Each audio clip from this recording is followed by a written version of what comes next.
ফ্রিজের মধ্যে বেশ কয়েকদিনকার কিছু ঢ্যাঁড়স পড়েছিল, যেটা একদমই খাওয়া হচ্ছিল না।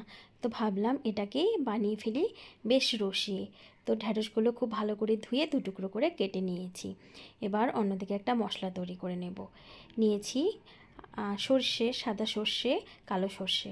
সর্ষের পরিমাণটা কম দিয়ে একটু বেশি করে পোস্ত দিয়েছি, কিছু কাঁচা লঙ্কা দিয়েছি। এবার ধুয়ে মশলাটা বেটে নিয়েছি। সর্ষের তেলটা গরম করে ঢ্যাঁড়সটা দিয়ে দিলাম স্বাদ মতো নুন, পরিমাণ মতো হলুদ দিয়ে এবার ঢ্যাঁড়সটাকে ভেজে নেব।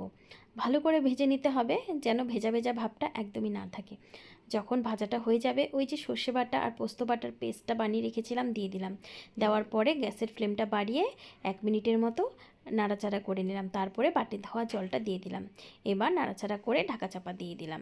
ঢাকা চাপা দেওয়ার পরে এখন যখন ঢ্যাঁড়সটা সেদ্ধ হয়ে এসেছে, একটু নাড়াচাড়া করে নিয়ে উপর থেকে একটুখানি সর্ষের তেল আর কয়েক দানা চিনি ছিটিয়ে দিলাম, আর দিয়ে দিলাম একটু কাঁচা লঙ্কা। সর্ষেটা বাটার সময় কিন্তু লঙ্কাটা দিয়েছিলাম, তাই ঝালটা বুঝে দিতে হবে। এবার নাড়াচাড়া করে গরম গরম ভাতের সাথে সর্ষে পোস্ত ঢ্যাঁড়সের এই রেসিপিটা একবার বানিয়েই দেখো।